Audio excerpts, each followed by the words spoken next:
and I want to try hundreds again and see if I can not be in the, like, if I can kind of get better at 100s.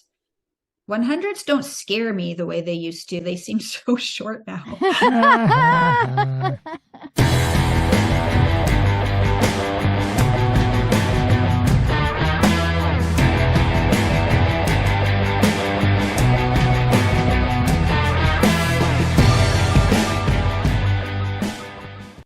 Hello. Wow, we are back with another Gotta Run Racing podcast. Feels like forever since we've done this. Yeah, it's like we are relearning everything. Well, it's been a busy summer, and we just wrapped up our gottarunracing events with Island Lake Classic. And I just wanted to say thank you to all of our participants, volunteers, and community partners for an awesome season. And we look forward to what's happening in 2024. Yeah. Good things are coming. But we have another event we're doing that we're helping out in Peterborough. Oh, that's right. So the Monarch Ultra 10K is taking place on Sunday, October 15th. It's actually a festival, running festival, and conservation, education, fun festival to raise awareness for the plight of the monarch butterflies. It's something I've been involved with for a couple years now. And we decided this year to do a local event. So if you're in the area, check it out at themonarchultra.com. And when is that again? October 15. Nice. We will be there. Yes. And who's on the podcast today? Well, today we have Jocelyn Briggs. She's a 47-year-old originally from Alberta, now living in Whitby. She's a personal trainer coach. You can find her on her website at thinkwhatyouwant.ca. And we'll be chatting with her about her experience at Hard Rock, where she got in with just one ticket. Yep. And recently, she completed the inaugural Divide 200-miler out west. So we can't wait to talk to her about that. You can check her out on her YouTube channel, Jocelyn Briggs, where she chats about her epic adventures and more. All of this will be in our show notes. Cool. So without further ado, here is Jocelyn coming up. Welcome to the podcast, and congratulations on your amazing summer that we're going to cover. Thank you for having me. Absolutely. And it's kind of a funny story how we met without really knowing it until you signed up to volunteer at one of our events because you needed ultra event hours for Hard Rock, right? Yeah. And we didn't know that I had actually spoken to you many times. What a small world, especially because researching for the podcast, I looked back over some of the races that you've done, and you and I did the 50-miler at North Face together, same year, 2017. Okay. Yeah. Okay. And of course, you've done Creemore, which Norm's done in the past. That's right. We're always circling each other, but we've never actually were at the same event. Well, yeah, besides North Face, but we never. I think you were at Zion the same year too. Really? I think so. I was thinking about that. You guys, I think I might have been listening to your podcast and you were talking about didn't you have a group there and an aid station or something? I did. And I don't know where I put that connection together, but I was there and I don't remember what year. I DNF'd though that year. I did not finish that. We were at Zion 2017. That's probably about right. Yeah. Right. No, it was 17 Zion. And I was at Bryce on 17 as well. Okay. All right. Yeah. Funny. Small world. Small world. Sure is. So you're just what are you, like 13 days off of the Divide? We started on the Friday, the 11th or 12th, something like that. So yeah, about that probably. Yeah. It's Friday today. Yeah. So barely know what day it is anymore. So 2 weeks today, I guess 2 weeks ago today, we started the race. And how are you feeling? I'm feeling really good. Actually, my body felt really good right after. Woo. I found that with both 200s I've done, that I didn't have the same muscular breakdown somehow as a 100 does. Mm-hmm. And I'm not sure why. I have a couple theories. I think part of it is there's a lot more hiking involved in a 200. but there's also like sleep. There's also like resets. Like I like to call them resets, intermittently throughout, where your body, even though it's a short reset, it gets to somewhat heal as you go. Right. In fact, it was really interesting at Divide. We noticed a lot of us had a lot of like a rash, like a heat rash under our socks the first day. At the end, it was gone. I had chafing that healed. Like, it was interesting that the body can actually heal some of the things that it goes through in a 200, whereas 100, you're kind of often hitting the apex of the problems before it's over, right? Like, you don't get to, kind of like a lot of us who've maybe done marathons in the past, where you finish a marathon and you feel like garbage and you can't imagine ever going another step, but you get into ultras and realize you get over that hump and through it. Yeah. And so 200s are sort of, seeming that way as well, where you actually get through the problems onto another problem. But yeah, like the body almost, now this is coming from a mid-packer, not an elite, right? Like, I'm not an elite, so everything's probably slightly different from my perspective than somebody who's running at the front of the pack. But yeah, physically I felt really good. The thing that takes a little is the feet get a little bit more beaten up. It just takes a little longer to catch up on sleep. I was having 2 naps a day for the first, up until recently. I think yesterday's the first day I made it through a day without a nap. But I do like to nap, generally speaking.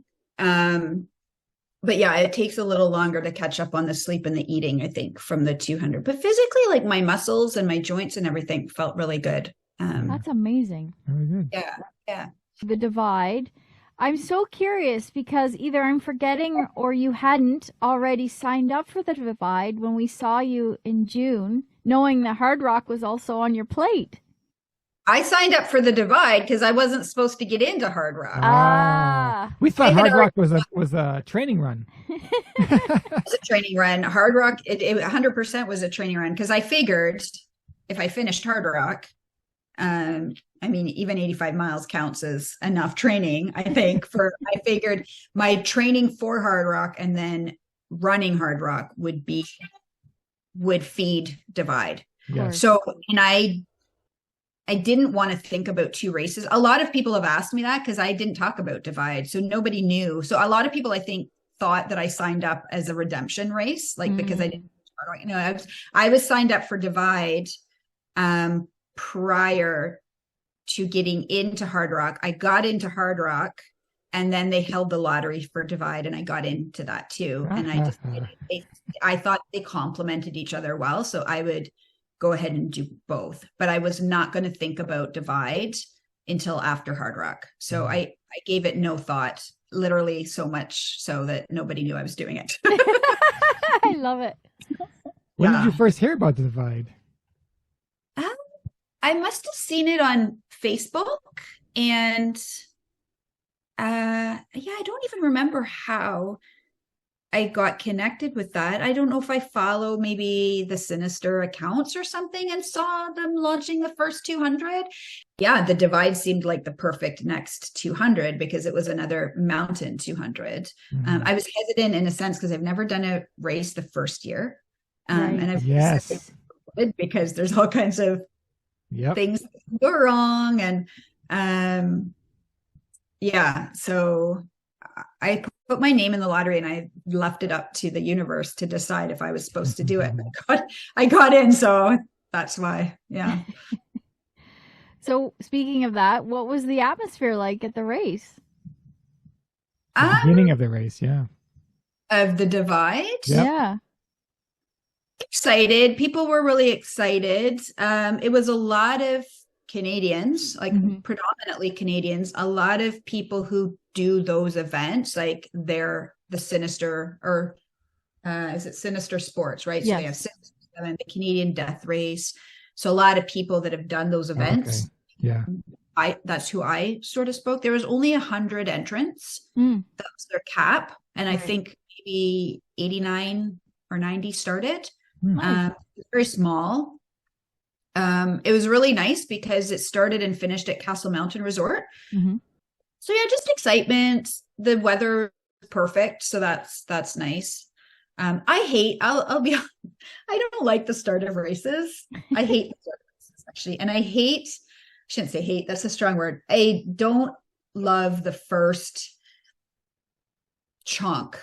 It kind of goes back to the fact that I'm not a fast runner. Right. I do well once we're all suffering. That's when I tend to do a little bit better, or like it's an equalizer. But when everyone is fresh, I thought, and we had a long flat road to run to start, and I thought I'm going to be last, like for sure I'm going to be last. And sure enough, the very first aid station I think was around 12 kilometers, and I didn't realize it, but there was a guy that pointed it out to me, and I thanked him. This is the last runner as I came in, and I thought, oh my God, I'm dead last. I didn't finish dead last. That's all I'm gonna say. So I thought, well, I don't know why everyone's in such a hurry, but everyone's in a hurry at the first part of the race, and it know gets why. And I tend to be a steady runner. So eventually it evens out, but everyone just seems so fresh and fit and fast. And I always feel like that first little bit, I don't feel like that, but then once we settle in, that's where I feel like we're all on the same page. I don't know if that makes sense. So I don't love the start line of races usually. Especially when you have 200 miles ahead of you, because you know that this is just the beginning of many, many, many hours. Yeah. And it doesn't count because you're fresh, you feel good. And that's not really what the race is about. Like very little of the race are you going to feel like that. The first 24 hours, how I like to break down a 200 is, and this works really well for me mentally, is days and nights. So, and I like to plan to be out there longer, because it sucks to find out you're going to be out there longer while you're out there. Like that stays with you mentally, Norm. But like, if I think I'm going to be out there 30 hours and it's going to be 36, that 6 hours feels like a week, right? Like it really can play on me mentally. So I'd rather plan for 36 and then find out it's only going to be 30. So I planned for 96 hours out there. Bigfoot took me 96 and a half. So I thought I'd be really happy if I could run it a little bit faster. And so that's how I broke it down, is like night, day, 4 of each, right? I learned at Bigfoot, like I love the night running. And it's funny because that used to terrify me. I used to hate the night running and dread the night running. Like it scared me and it felt uncomfortable and it felt so weird. Like other people are home sleeping and I'm out. It was the hardest part, right? And I realize now, like that is the most magical part. I don't like the afternoons. Yeah, I don't either. You're tired. So I have to get through the afternoons, but once this evening starts to come, like late afternoon, evening, and then you go into the night, and I don't know, like there's something weird about your perception of time at night. It stands still, but moves fast. Right. It's and so, you asked me about the first 24 hours. I ended up, yeah.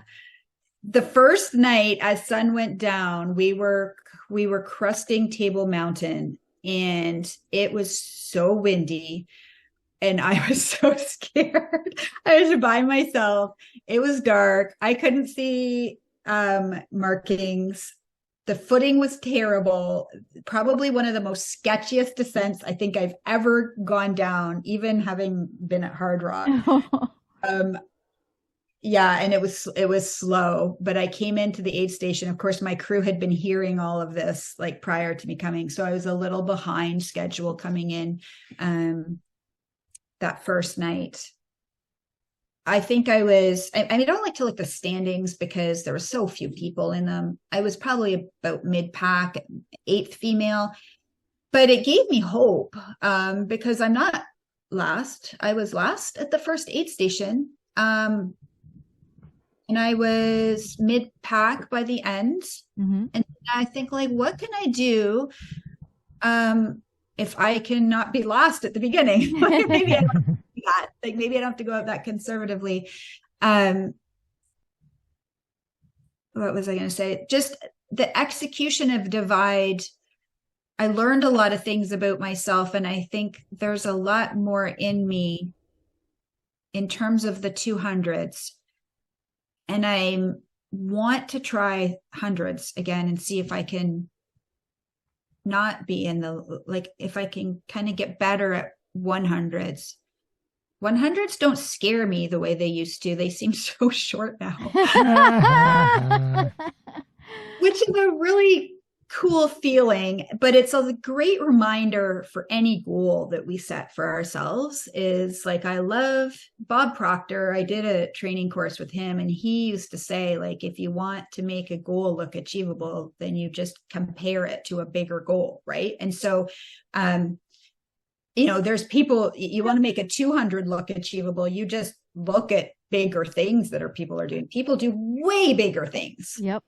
So it's really not that big of a deal. I tend to get really wrapped up and consumed with the bigness of things, wrapping your head around bigger things, because everything's just perspective. Everything's just comparing something to something else. Yep. So divide, I finished I was expecting to do 96 hours, hoping to break 90. That was like my secret goal that I didn't tell anybody. I didn't tell anybody. And then I ended up doing just under 85. So that's given me a lot of confidence that I think there's still a lot of room for improvement with the 200, and hopefully improvement back to the 100 as well. So it's like the 100 is speed training for the 200. Yeah, so take us back to the last 10 hours, knowing that you're going to make this time. How was the last 10 hours of the divide? Well, if you read my race recaps, the last 10 hours, was it 10 hours?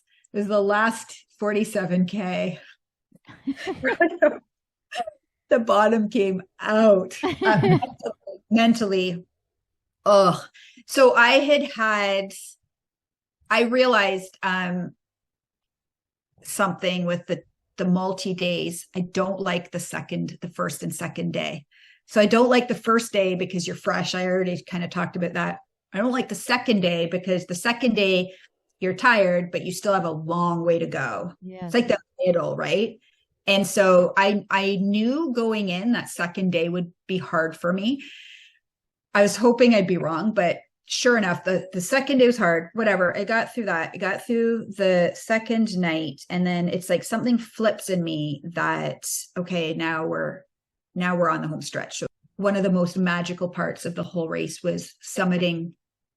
We summited, I think it was Kootenay Pass, as the sun was just starting to rise. So you could just start to see the shape of the mountains. Oh, it was so magical. We had been told at the last aid station that next section was just hideously awful. Like they said, it's going to be the worst ascent of the course, 5 kilometers of horrible, treacherous, like technical ascent, and then 5 kilometers of, so they hit. So okay, I'm glad I know. Let's go. So Brunelle and I left. My daughter, she's 22, almost 23. And I don't know, we just started talking, and we were talking like this, right? Talking about, life and deep stuff. And all of a sudden, somebody behind me came up and said, "Is this the top?" And I said, "Oh, no, I don't think so. I think we have, a ways to go still." But it was the top. Wow. So we were at the top of this horrible ascent before we even knew it. And then we went down. I was like, okay, well, here comes the hard part, the descent, which it was laughable. Like I couldn't do anything but laugh because it was absolute ridiculousness. It was shale. It started with shale. So basically a shale slide that you just dig into, because it's almost like digging into quicksand, but instead of quicksand, it's shale. It sinks underneath you and you're going down, and then you're going down like a freshly cut it was just ridiculous, but couldn't have been more than a couple 100 meters, 300 meters, maybe 5. I was expecting that to go on for 5 kilometers. So we're not at the bottom of that. And we took off. So anyways, that section went really well. The section before went really well. I'm so sorry. And then there was about 15 and a half kilometers of gentle kind of downhill dirt road, which I was determined to run that because it was runnable. And I thought, like, there's no reason not to. I'm not really hurting. I'm just kind of tired, and mentally you just want to stop running sometimes. That's not an excuse. I'm going to keep running. And then it kind of occurred to me that the next section was like that as well. And it was 28 kilometers. And I thought to myself, I can't run for another 30 kilometers. Like, I've been running for the better part of 80K now, like the bulk of it, right? Like I'm tapped out. I need a mountain. Like, I need to climb something. Like I can't run. And that kind of got into my head a little bit. And then I kind of dismissed it, but I came into the aid station. So we had 47 kilometers left to go. 28 kilometers of that was going to be this dirt road. And then we had to go up and over the final pass to the finish. And I don't know what happened, but my mind just quit on me. Like, I did not want to we started down this road, and I'm like adding this up, and I'm thinking that's 43 kilometers of dirt road, of flat dirt. That's over a marathon. The end of a 200 miler. And I don't know, I don't think anybody thought of it the way I thought of it, but I can't believe you could still do math. Yeah. I think I asked Kathy. Okay. It was the hardest 28K of my life. Like, there was this poor man that we had passed that had chafing, like bad crotch chafing. Like, he was walking like he had gotten off a horse. And I kept thinking of him and slow. And I thought, oh my God, it's going to take that guy hours to do this road. Well, I don't care. It's still going to take me a long time. And I just could not wrap my head around hours on that road. I said to Kathy, I'm going to lay down for just 2 minutes. I just want to take my feet off the ground for a minute and put them up in a tree. They fell out of the tree. I didn't care. And we broke down. We still had 7K of that road at this point, 11K up the pass, and then 7K to the finish. So that's what I latched onto. 7, 11, 7. I said, I'm not thinking about the 11 and 7. I'm only thinking about the 7. All I have to do is 7K. That's all I'm focused. So I hyper focused on that 7K, and we started counting that down. And the aid station showed up. I thought it was a mirage, but it was I cried. I cried when I saw the aid station because that road just got into my head. It's funny how these things get into your head. People looked at me like I had 3 heads when I complained about that road. I think a lot of people enjoyed it, but to me it was the monotony. Like, you're ready to be done, and the monotony, and there's no distraction, and you just know there's hours ahead. Like, I just got sucked into that mental vortex, and we climbed the last 11K, and a lot of it was through bushes, like bushes. No. Really? Yeah, Kathy hates that. She hates being touched by foliage. Because I was like running, trying to get under it, and it was just annoying, but I didn't care because I was sort of climbing again. And then we got to the top, and again, it was one of those moments. We got to the top of the pass, and the sun was just starting to set. And so we're surrounded by, and I had an emotional moment because, my best friend is there with me, and that was a rough section. And here we are, we get this like incredible sunset in the mountains at the top of the mountain pass. And that was just kind of like a reminder, like, this is why we do this. This is why I do this. This is why I love this. And got 7 kilometers or so to get to the finish. I just got to get down this pass, and it's going to happen. And we're doing this. Wow. Big congrats on finishing under 85 hours. What's next? I'm looking. You know, my dream, Norm, and you're going to laugh. My dream is to do tour. Tour? Oh. Wow. And I feel like if I had finished Hard Rock, I'd feel a little bit better. I'd like a bit more of that under my belt before I take that on. Because from what I've read, and I'm going to have to ask you about UTMB because just how the terrain. So, part of me would love to go over there and do something so I can kind of experience the terrain. Hike it. Yeah, hiking. Yeah. I like hiking though. That plays well. I'm really loving the 200-mile distance. Like, I just feel like there's things I can still figure out. But I've figured out some stuff, and I'd like to do 100 next year. So I'd like to do a 100-mile and work on getting a little bit faster. And then I'd like to do a 200-mile and get a bit more efficient. So I haven't chosen them yet. I can see that a 200-mile could be something interesting to do because it's kind of like very fast packing. Yes. Fast and efficient. Yeah. And without like the sleep thing you manage. Right. Like, I slept a lot more at Bigfoot and I slept a lot less this time and I felt okay. So that would be what tour is all about. It's just a very fast packing. Yeah. I feel like tour, there's a lot of climbing. Yeah. Like, I think it's basically double Hard Rock. Actually, it might be more. I want to say it's 78,000. Oh my God. No, I think it's more. Is it? Yeah. 78? Yeah. Yeah. So Hard Rock was 33. Yeah, you're close to 80,000 feet of climbing. I think it's 80,000. Yeah. So. Wow, we were really excited to get to talk to you because we were looking for someone who had done the divide, and then all of a sudden your name popped up on Instagram. I'm like, Jocelyn did it. Now we can talk about Hard Rock and the divide. Yeah. So great. I'm glad I could be that convenience for you guys. All right, Jocelyn, this has been a blast. Wow, thank you so much for joining us. So much, you guys. And we have to go out on a run sometime.